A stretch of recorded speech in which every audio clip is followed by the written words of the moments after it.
Malagim na trahedya ang sinapit ng 3 estudyanteng namatay at 7 na sugatan sa loob ng kanilang eskwelahan sa Tacloban City sa Leyte. 2 magkaibigan kasi ang walang habas na namaril kaninang umaga. Live mula sa Tacloban City, nasa frontline ng balitang yan, si News 5 stringer April Cuesta. April, ano ang update dyan? Cheryl, base sa inisyal na investigasyon ng mga pulis, pagmamayari ng isang babaeng pulis sa Eastern Visayas ang isa sa mga baril na nakumpiska mula sa mga sospek. Pamangkin di umano ng pulis ang 14 anyos na gunman, habang ang isa pang baril naman ay nakarehistro sa isang security agency sa Cebu. And di patiyak kung paano nakuha ng 15 anyos na sospek ang nasabing baril.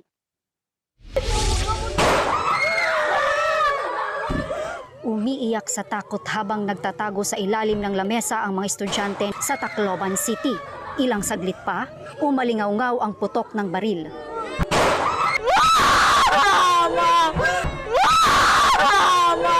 Ang isang nakapwesto malapit sa pinto, tinamaan ng bala. Nagtakbuhan palabas ang mga estudyante at guro. Sa video na ito, kita rin na buhat-buhat ng ilang estudyante ang dugoang babaeng kaeskwela nila. Agad dumating ang mga otoridad para i-secure ang lugar. Ang mga magulang napasugod din sa labas ng paaralan. Isang dugoang babae rin ang inilabas sa isa sa mga classroom. Ayon sa Police Regional Office Eastern Visayas, 3 ang patay habang 7 ang sugatan. Agad namang naaresto ang isa sa 2 gunman sa loob ng paaralan. Habang sumuko naman ang kasamahan niya. Sa panayam ni News 5 anchor Cheryl Cosim sa programang 1 Balita Pilipinas, sinabi ng Tacloban Police na pawang grade 9 at 10 students ng nasabing paaralan ang mga namaril. Mga lalaki po ito, nasa 14, 15 po, magkaibigan po ito sila. Random lang po ito na namaril doon sa loob po ng classroom. Base sa investigasyon, planado ng mga sospek ang pamamaril. I did that with intent. Pinost nila, nag-selfie sila na nakahamot na po sila. This could be connected to a bullying incident. I mean, nakita po tayong mga pinost na violent videos, mga pertaining to guns, video of him firing a gun. So ito ay very obviously red flags. Nasa kustodiya na ng pulisya ang 2 estudyante at sumasailalim sa interrogation. Nilinaw naman ng Tacloban LGU na ang ilang sugatan ay hindi dahil sa tama ng bala, kundi dahil sa pagtakbo palabas ng paaralan. Agad namang sinuspindi ang klase sa naturang paaralan, pati na rin sa mga kalapit na eskwelahan. Ngayon mayroong ginagawa tayong mga psychological first aid sa mga teachers kasi nandito pa yung mga teachers. They were also traumatized. And tomorrow and on Wednesday magkakaroon tayo ng psychological first aid sa mga learners natin. Oo. So yung mga victims naman, yung family ng mga victims, meron na kaming pinapunta doon na mga personnel from the Department of Education para ma-assist sila. Sa ngayon, patuloy ang investigasyon ng mga otoridad kung kanino ang mga baril na gamit at kung paano ito naipasok sa paaralan. Yung school is marami siyang entrance and exit and they only have one security guard na na-deploy. Tapos during the time of incident, nandun sa guard post yung security. At around 9 a.m. kaya siguro hindi nila masyadong strictly na implement yung frisking. Panawagan naman ng isa sa mga ina ng nasawi.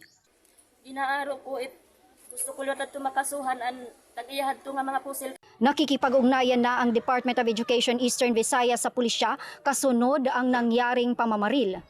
Nakikipag-ugnayan na rin ang ahensya sa Department of Social Welfare and Development para mabigyan ng psychosocial support ang mga estudyante, guro at iba pang tauhan sa paaralan na nakakita ng insidente.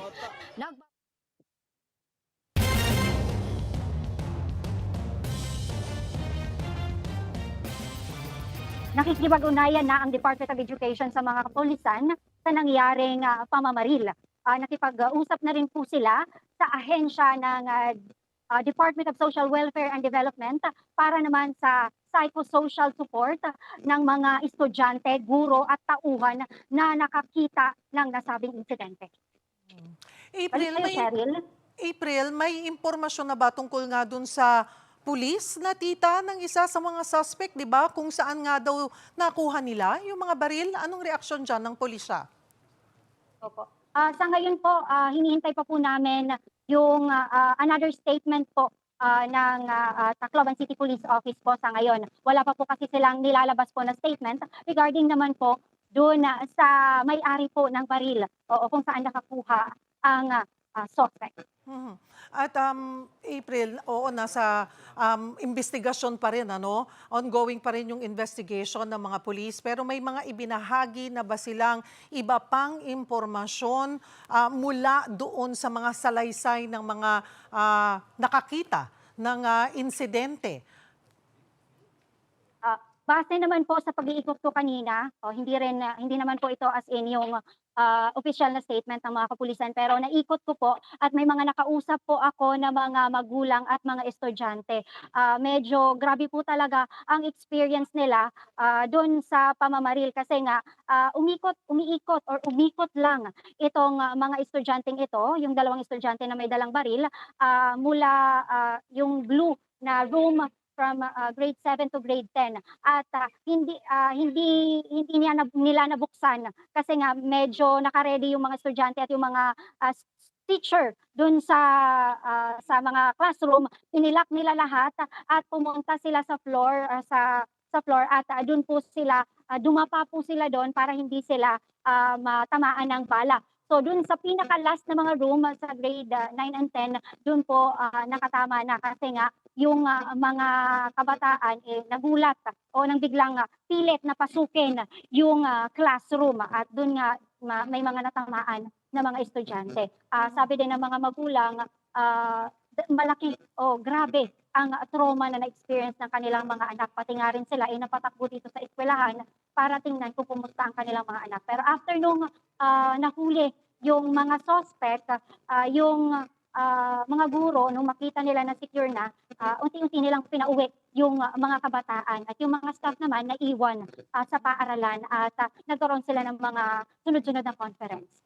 April, doon base sa mga nakalap mo na impormasyon mula doon sa mga guro or estudyante at magulang na naroon sa pinangyarihan. So, paano daw sinimulan nilang mamaril? Nandun sila sa loob ng classroom, tapos lumabas sila at inisa-isa nila yung mga classroom pa na nakahilera?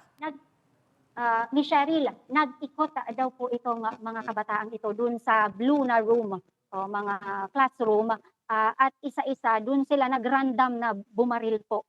O hindi nila masyadong kilala yung mga nandun pero binaril nila isa-isa. Tapos natagap ko rin meron daw silang kasi di ba bullying, Miss Cheryl, yung meron silang parang target. Oo, pero himala naman pong nakaligtas yung target na yon at ibang mga estudyante o random na mga estudyante yung nabaril kasi nga siguro na-disappoint sila. Hindi lang po natin alam kasi mga kabataan ito at hindi naman po sila pwedeng makausap sa ngayon. So yun ang kwento na parang tina-target nila, yun ang bubuli sa kanilang dalawa? Yun po, opo, yung sinabi ng kapulisan regarding sa bullying. Okay. Yun po yung target. Nagkaroon ka ba ng pagkakataon na makausap yung kanilang mga magulang nitong mga suspect or yung mga biktima rin, yung mga nasaktan at nasawi? Kanina po, mga 5:00 ng hapon, nakita namin na pumasok yung mga magulang ng dalawang dead on the spot o dun sa mga room sa grade 9 and grade 10. Nakita natin kung paano sila umiyak, kung paano galit na galit o sobrang galit na galit yung tatay. Hindi na namin po malapitan kasi nga po sumisigaw at umiiyak na po yung nanay. And then humihingi po talaga siya ng hustisya sa nangyari sa kanyang anak at pinupunto niya po na saan nakuha ng mga kabataan yung mga baril na yon. Bakit nadala nila sa paaralan at dapat din daw managot ang mga may-ari ng baril na yon kasi pinabayaang ipahawak sa mga menor de edad.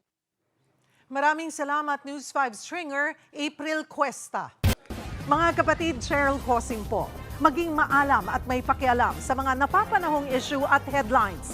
Mag-follow at mag-subscribe na sa social media pages ng News 5.